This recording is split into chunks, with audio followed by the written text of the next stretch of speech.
Hello, and welcome to another episode of Women's Retirement Radio. I'm your host, Russ Thornton, and today I'm really excited to be joined by both Paul Malley and Alexis Jacobs of the Aging with Dignity organization, and we're going to talk about a variety of things this morning, but among them, really want to focus on their 5 wishes solution, which I think is just great, and I've written about before on my blog. So I'm really excited to have you with us, Paul and Alexis.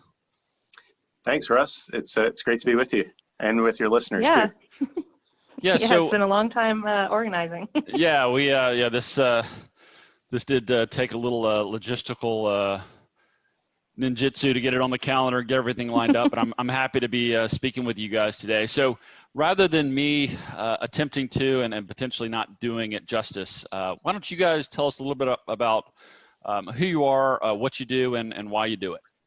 Sure, sounds good. So Aging with Dignity is a private nonprofit organization. We're based in Florida, but we work nationwide and in fact internationally in service to people and helping individuals and families plan for the type of care they'd want in case of a serious illness. As far as our roots go, our mission, our why behind our work is that our founder, Jim Toohey, worked directly with Mother Teresa of Calcutta for over 12 years. He served as a volunteer in some of her homes for the dying in India and in Mexico and in Washington, D.C. And he was also her legal counsel.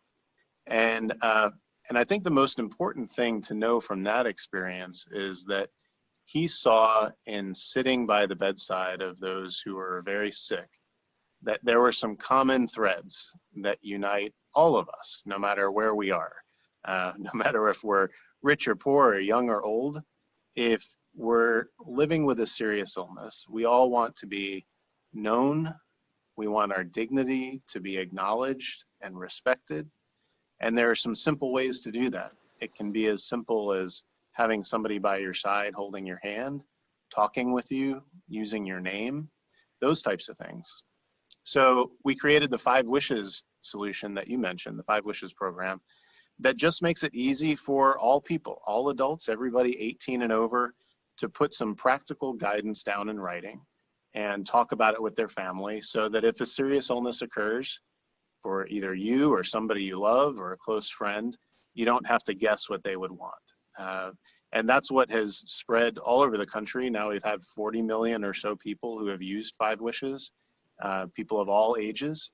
And we're just grateful for the impact that we've been able to achieve, not by our own work, but because of individuals and families and organizations that have taken 5 Wishes and brought it into their homes and used it and shared it with the people who they know. So that's fascinating about the history with Mother Teresa and the organization. How long has Aging with Dignity and the 5 Wishes program been around? So a little over 20 years. 5 Wishes was introduced as a pilot project first in Florida in 1997, and we had generous funding from the Robert Wood Johnson Foundation to launch 5 Wishes and create it. And to be honest with you, we didn't have a plan to make 5 Wishes the most widely used advance directive in the country. That wasn't the thought in 1997.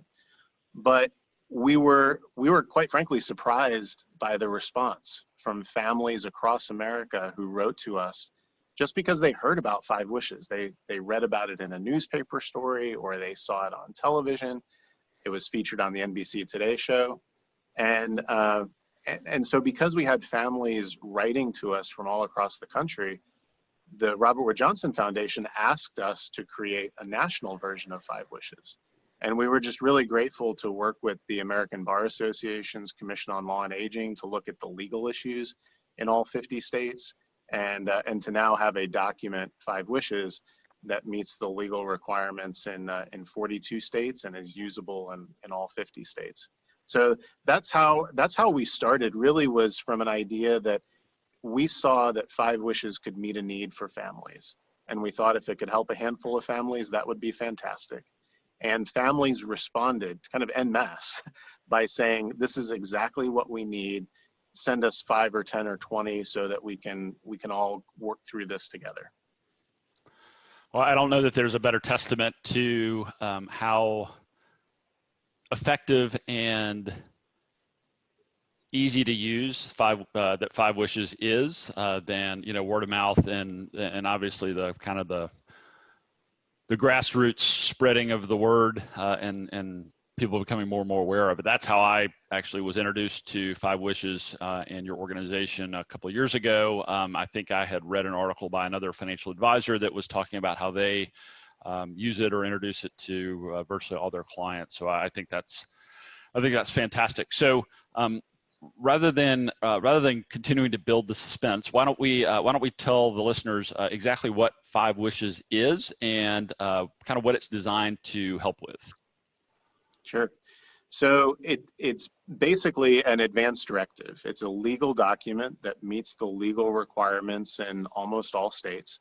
It's a 12-page booklet. So when you receive it from ordering it on fivewishes.org, you might either order a paper document or a digital document.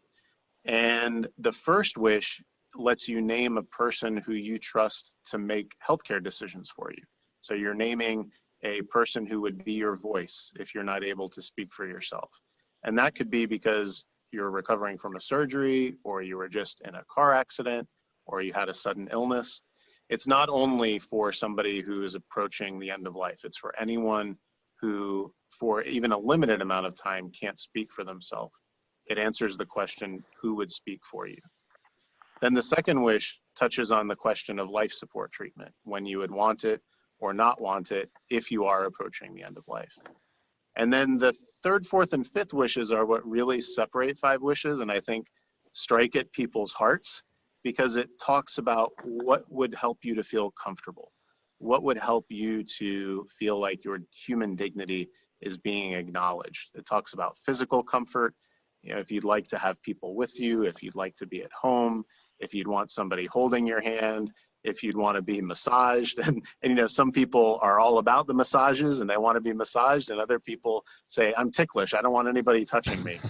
And those things, they can sound like they're kind of hokey, or they're simple, or they're small, but when somebody's caring for someone they love, those things make all the difference in the world. So the form it's easy, it's simple to fill out. There's some people that fill it out in 10 minutes and other people that give it a lot of thought and really, might write in the margins or attach pieces of paper to it. The idea behind it is that you are the person who knows you best, and your family best, and your close friends. So the magic isn't so much in Five Wishes, the magic is in what you bring to talking about it and to filling it out. Yeah, and I think that's a great point. Sorry, Alexis. I think it's a great point that you're really just providing kind of a process or a structure with which to have either conversations or to think through these important decisions. But go ahead, Alexis. Oh, I was going to say that I think another strength and uniqueness of Five Wishes is the accessibility. It's available in 29 different languages, and I believe we're working on a 30th right now, which is very unique for a medical document, very unique for a legal document, and it's written in everyday language. So, there's not this barrier to, well, I don't have an advanced degree in the medical field, but I can understand what's being asked of me. I can understand, how to answer this because it's not in legalese, it's not in jargon, and it's very simple for anyone to pick up and approach more simply and less intimidation. Yeah, I think the plain English aspect of it is really important. It dispenses with, as you said, the legalese. There are no heretofores and forthwiths and other kind of attorney language you would see in more traditional estate planning documents. And I think, Paul, you referenced it earlier as an advanced directive tool, which I'm based in Atlanta, Georgia, and Georgia has what is called, or what they refer to as their advanced directive for healthcare. But I think a more common commonly recognized term is a living will. And I think this is a great solution to make that less intimidating, less overwhelming, and more of an approachable, digestible service that you, to both your points, you can personalize and kind of make your own.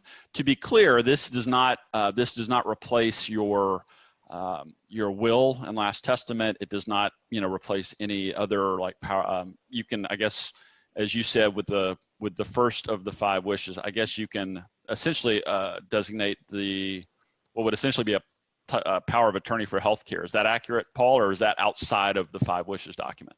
You're exactly right on all the things that you just said. Wish 1 is similar to the durable power of attorney for healthcare, and wish 2 is what's similar to what's commonly referred to as the living will, that asks the question about life support treatment. So you're right on. And this is recognized as a legally binding document in not all 50 states, but certainly the majority of them. I believe it's recognized as a legal document here in the state of Georgia. You don't need to list all of them, but is that accurate, that in certainly the majority of the U.S. it's recognized as a legal document? That is correct. So it meets the legal requirements now in 44 states, and there are a handful, so just 6 states like Texas and Ohio and Oregon and Kansas and New Hampshire and Indiana that have specific form requirements. So what that means is that if you have a family member who lives in one of those states, you can still use 5 wishes, and then you'd want to ask your doctor or attorney in that state for that state's form as well, and then put the 2 things together. Got it. So since the work that I do and this podcast really kind of circles around women's retirement and, concepts and ideas that relate to women as they're planning for retirement or the next chapter of their lives, how do you guys think that 5 wishes might play an important role for women as they're thinking about their, not just their financial future, but just the future of their lifestyle? Well, advanced care planning is specifically important for women, and I think in 2 major ways. One being, we know generally women live longer than men, which means that women typically will be more likely to need long-term care, go into assisted living, et cetera. And so it's important for them to put their wishes in place so that if and when they can no longer speak for themselves, or their spouse is not there to speak for them, or partner or family members, their wishes are still known.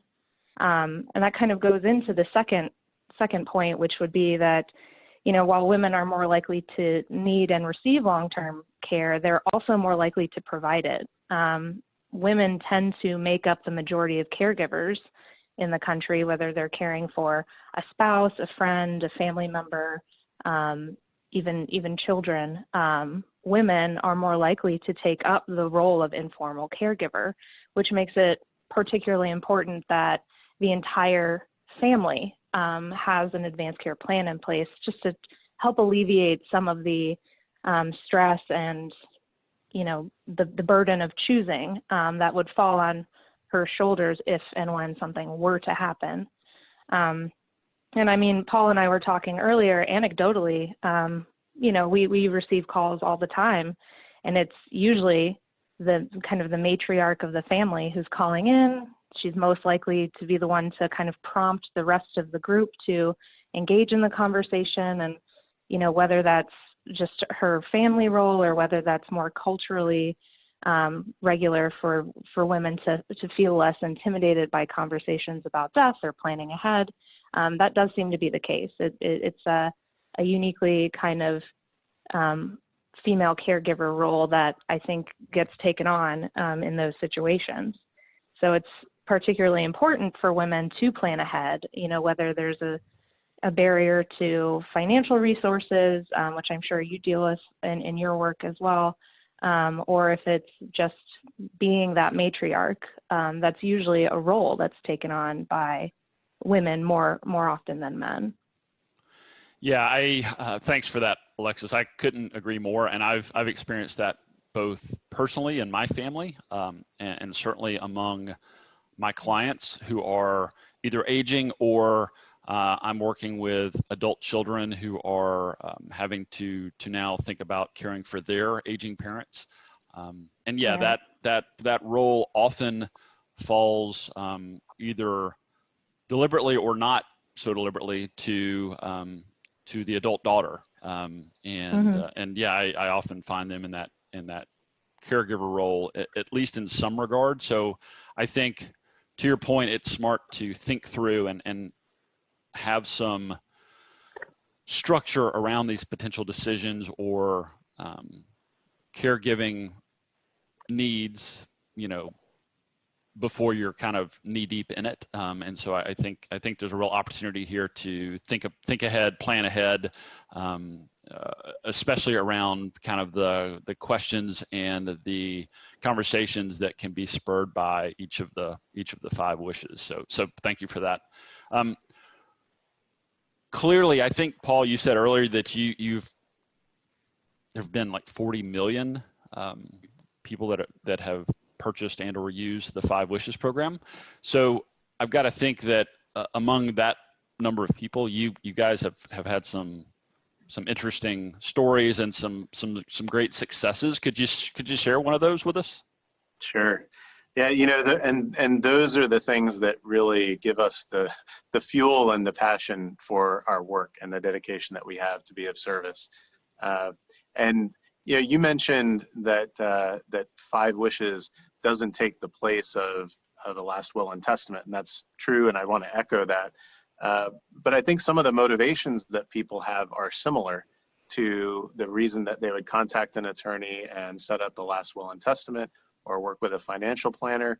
Some of that is to make sure that what they want to happen happens, say with their property or with custody of their children, if we're thinking about those who are younger in a last will and testament, and financial planning. But also, I think many people are motivated just as much to make sure that they avoid what they don't want. And for families, oftentimes that happens, and we hear from them, because of a story that went badly, a family caregiving example that did not happen the way that the family would have wanted. And too often that means that sometimes siblings are left to guess what their mom or dad would want. And we've heard way too many stories of brothers and sisters who don't speak to one another again after their parent died because there was disagreement. And as a father myself, that idea would just break my heart. So one example that I would share with you is an example of a woman who came to me after I spoke at an event up in New England. And she said that day that we were speaking, it marked the year anniversary of her husband's death. And they were in their mid-60s. And as she told me, her husband had a sudden stroke at home. And he was in the hospital for the last 20-something days of his life, a little over 3 weeks. And she said, because he had filled out his 5 wishes, she remembered after day 2, after she had spent the night in the chair next to him in the hospital, that he had written in his 5 wishes that he wanted to have pictures of his grandkids in the room with him. So she said, after 2 days of sitting at his bedside and not knowing what to do, I remembered 5 wishes. I remembered the pictures of the grandkids, and I was able to go home and get those pictures and bring them into the hospital and put them up on the bedstand next to him, and know that I was doing something that he cared enough about to ask for it. And that's something that we hear from caregivers so often, is that we all want to do right by the people we love, whether it's a spouse or a parent. But when we're in the position of caregiving, we've never done this before, so we don't know what to do. And 5 Wishes turns out to be basically an instruction book for what good care means for you or for the person that you love. And the last part of this family's story was that after a few weeks went on and it was clear that her husband was not going to recover, they made a decision to remove life support treatment. And at that time, their children flew into town. They had, their children were scattered in different parts of the country. And one of her sons had been estranged from the family for many, many years. And he flew into town, and he went to the nurse's station, and he objected to the decision that his mom had made for his dad and said, that's not what I want to do. I want you to continue to offer the life support treatment. That's what we need to do. And it wasn't until the mother brought out the 5 wishes, and thinking back to Alexis's remarks about so often it's the matriarch who takes the lead in both the conversation and in this case, the implementation. And she showed this document to her son, and her son looked at it. And the thing that drove the point home to him was on the last page, he saw his dad's signature. And he got to that last page and he stopped and he just looked at his dad's signature. And he said, it looks like dad already made this decision for us. So let's do what dad wanted. And right then in that instance, that was a family disagreement that could have resulted in chaos, an ethics committee consult, or even a legal proceeding. And it was avoided because this family, this couple, took the action years before to have a simple conversation and put their wishes down in writing. And it wasn't just a medical or a legal issue, but in this case, it made all the difference for their family. That's an example of what 5 wishes can do.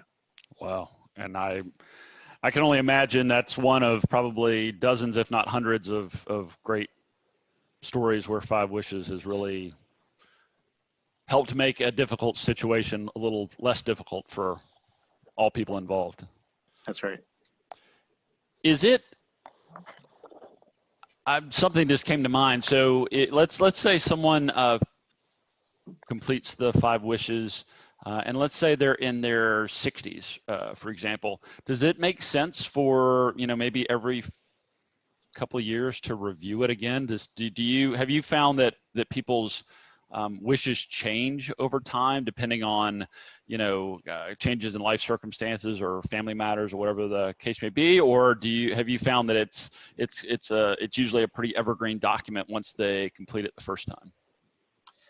People's wishes do change, absolutely. So we do encourage you to go back and look at any advance directive that you've completed. If you're listening to this and you think that you've placed a check mark in that box on your to-do list because you filled out an advance directive, maybe even with an attorney 5 or 10 years ago, I would suggest that you go back and look at it and make sure that it matches what your preferences would be today. Because you're exactly right, Russ. When people do that, they often call us and say, I looked at that form that I thought I had in my file, or I did have in my file, and it doesn't represent what I would want today. And because there's no expiration date on it, the document doesn't expire. But if your family or doctors are called on to look at your advance directive and make decisions based on it, you can imagine that a document that is 10 years old might have some more questions tied to it. They might ask themselves, well, is this what dad wanted today, even though he filled this out 10 years ago? So definitely good to update it, especially if it's been many years. And then in addition to just regularly looking at it every few years, you would want to update it if you have any change in life circumstance. If there's been a death in the family, particularly if it's anyone who you named in Wish 1 as your healthcare agent. If you've had a change in your marital status, either married or divorced or a spouse died. If you've had a change in your own health condition or a new diagnosis, that would be a time to update your document. So it doesn't expire. It's something that you want to keep current, because once it's in your medical chart, hopefully it will be looked at in a time that you might be experiencing a serious illness, and especially if a decision has to be made. And speaking of medical chart, is 5 Wishes a document that you would suggest people share with their primary care doctor or their other medical support team, or is it just is it more typically just presented at the time of need by a spouse or other family member? Yeah, you want to fill it out and then don't keep it a secret. Once you've signed it, dated it, and have it witnessed by 2 people, and all those instructions are included in 5 Wishes. It tells you exactly what to do and what order to do it, and who can be a witness and who can't. then you'd want to make copies of it and give a copy to your family. Give a copy to the person who you've named as your healthcare agent in wish number 1. Give a copy to all your adult kids, to your spouse, to your siblings if they would be involved in care decisions. And then yes, the next time you go to your doctor, bring a copy of your 5 wishes to your doctor, ask to talk about it, and ask that it be included in your medical record. Today, that would likely be an electronic medical record. So it's absolutely in your power to ask that happen when you visit your doctor, whether it's an in-person visit or today, a lot of doctor's visits are happening by telehealth. So this is something that you can talk to your doctor or your nurse practitioner or whoever you're consulting with on the healthcare side, even from telehealth. Talk with them about it and either give them a copy if you're in person or send a scanned copy of your 5 wishes to your healthcare provider and ask that it be included in your medical chart. Got it. And I would add, oh, sorry. Go ahead, Alexis. I would add that you should also maybe share it with your attorney, if you do have an estate plan or a financial advisor. Just the more people who are involved with your care and your estate plan who have access to it, the more likely it is that, it'll be accessible if and when something happens. And we know of people who also share it with their faith leader, if there's specific things that you would want your faith to be involved in. So basically anyone who is involved or that you would like to be involved, I think is important to share with them. That's great. And I wouldn't have thought about faith, church coming into it, but obviously that's super important for a lot of people. And that's, I think that's a great consideration. So thanks for that. Clearly you guys have been doing this for a long time with a lot of people. What surprised you most about your work with 5 Wishes and its ability to help people? Good question. Yeah. Go ahead, Alexis. You can talk about your surprise first. Yeah, I guess as being a little bit newer, a little bit greener than Paul, maybe it's a little fresher for me. I would say the universality of it. My specific role here is, program development and working with partners to develop new solutions. And I specifically work primarily with our non-healthcare accounts, which means I work with financial advisors like you and attorneys, HR departments, faith-based organizations, nonprofits, et cetera. And it is used throughout every industry in various ways. And it's amazing to me that no matter who I'm talking to, what hat I'm wearing on a particular day, it's the same kind of conversation that you have. It's the same things that strike them. It's the same reason that they're calling in or they're interested is these universal truths of dignity and having a voice and maintaining, some independence and providing this, definitive act of love to your family, friends, support group. So really just the breadth that we can of support that we can provide, I think is really surprising. You would think it would live primarily in healthcare or be primarily interesting to people of a certain age or health status, but it's so broad. And I get to do different things every single day, which is a real blessing. So that's been the most surprising to me. How about you, Paul? Yeah, I think it's similar in that I've seen over these past 20 years that I've been working with Aging with Dignity that our work just simply touches everyone's humanity, and there are no boundaries there. It's not for people that are just of a certain age. And I remember clearly one week that we had requests come to us from an employer group that wanted to provide 5 wishes to those who worked at their organization. There were 2 different organizations that did that. One was a barbecue restaurant in Oklahoma that wanted 5 wishes for all their servers and their staff at their barbecue restaurant. And the other one was MTV headquarters in New York. wanted to provide 5 wishes to all of its employees and allow them to give 5 wishes to their family members and their parents and their grandparents. So I thought that was really cool, and just the diversity of it was amazing.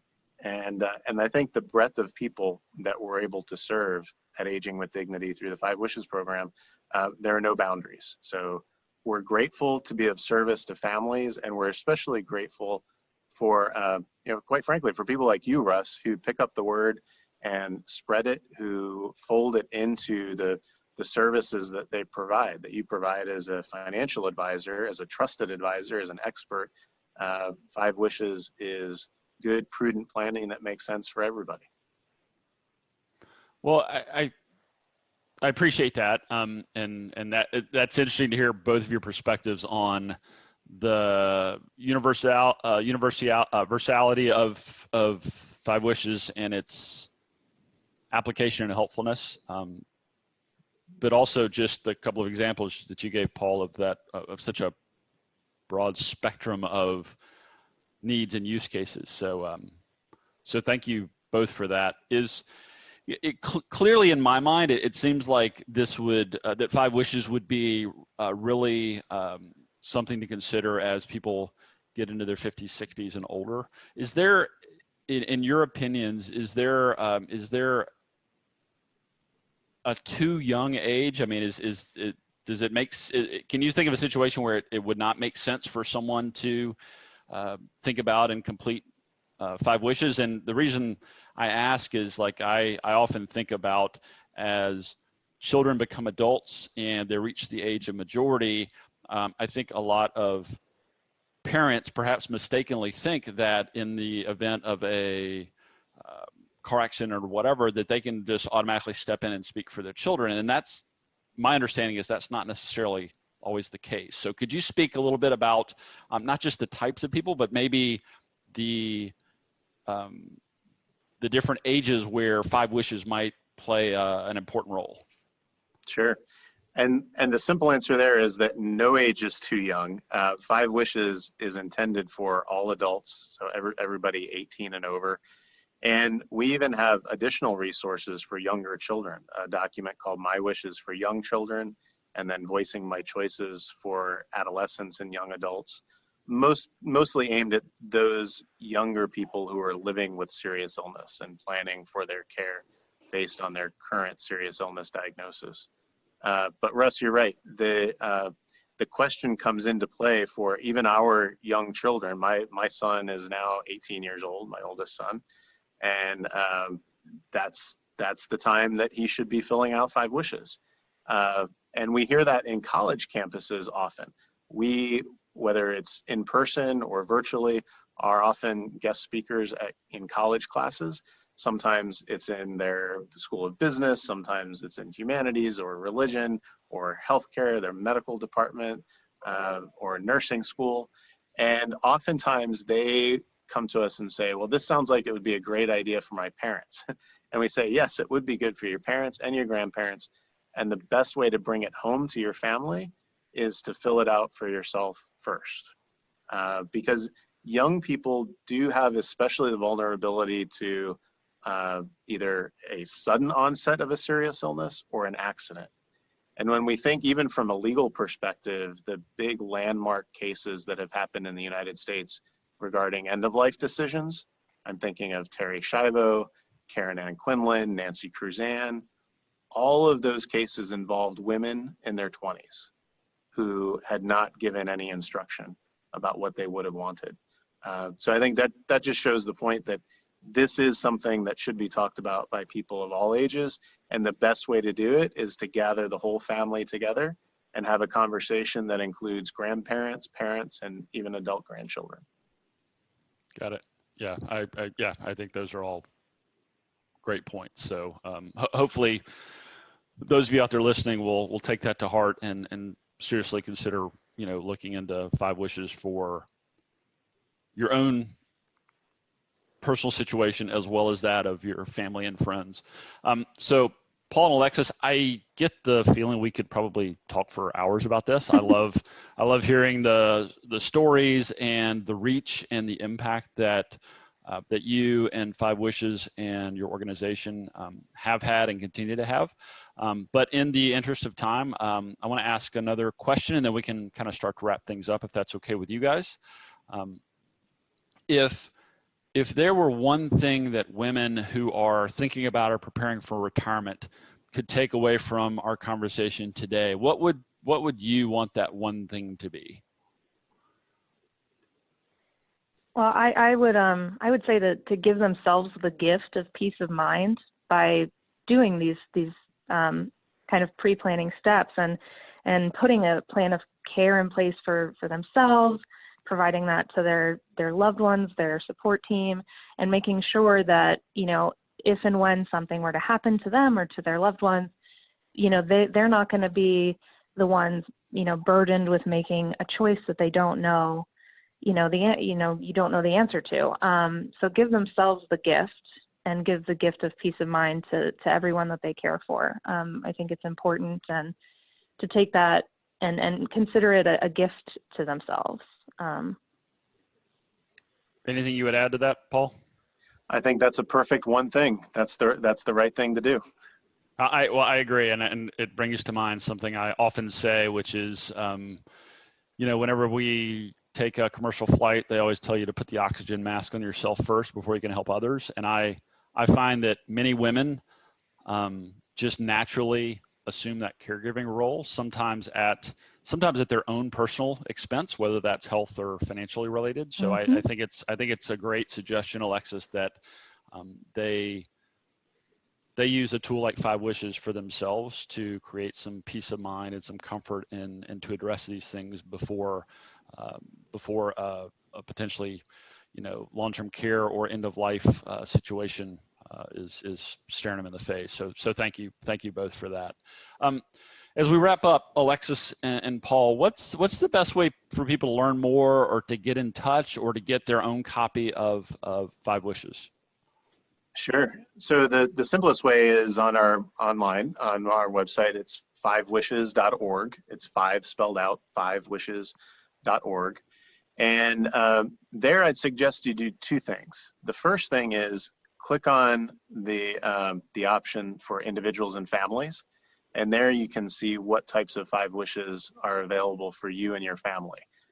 You might even think about getting 25 or more to be able to share with all of your extended family. There are some additional things like discussion guides that will help just set the stage for how to talk with your family about Five Wishes. And all of these things are easy to use. And because we're a nonprofit organization, our focus is on our mission to help you and your family. So the cost is very low. I mean, we're talking about $5, or if you get 25 or more Five Wishes, they're $1 per document. So we want to make it easy for you, not just to help yourself, and as you said, that's the perfect thing to do first, fill out Five Wishes for yourself, but then share it with your family. And then while you're on the website, click on some of the other options about how to use Five Wishes in the workplace for employers, and in faith-based communities and churches and community organizations. Because the way that Five Wishes is able to touch so many lives is from people who are motivated and inspired and have the passion behind it to share it with other people.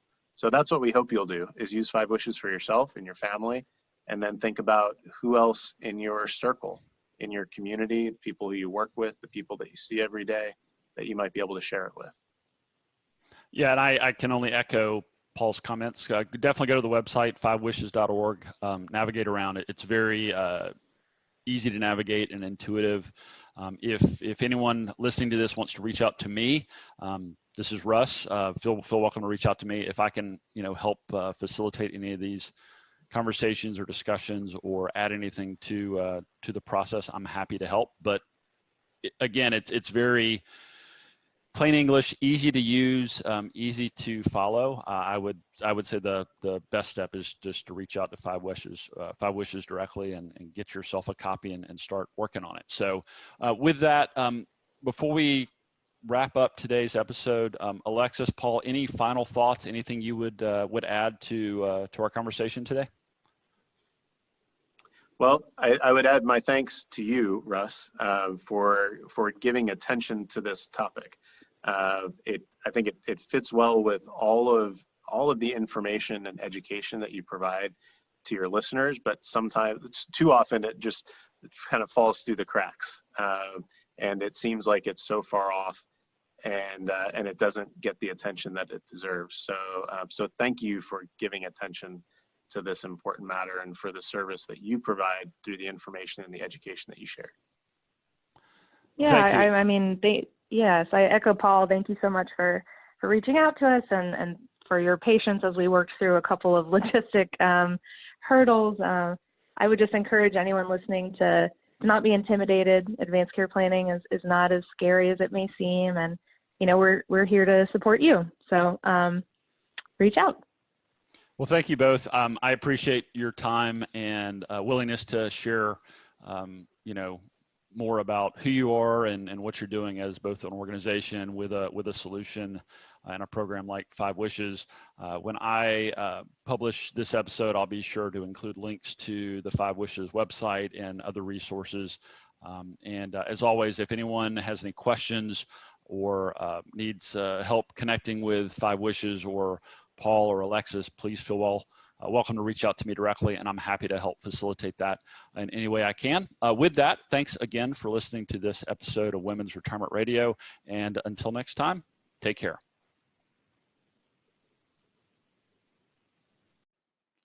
Hey, before you go, it's Russ again with some important disclosure information for you. You should consult a financial advisor familiar with the specific circumstances of your unique financial situation before making any financial decisions. Nothing in this broadcast constitutes a solicitation for the sale or purchase of any securities. Any mentioned rates of return are historical or hypothetical in nature and are not a guarantee of future returns. I'm a financial advisor, a certified divorce financial analyst, and an investment advisor representative of WealthCare Capital Management, LLC, an SEC-registered investment advisor based in Richmond, Virginia. The views discussed in this podcast are my own and may not be consistent with or represent those of WealthCare Capital Management.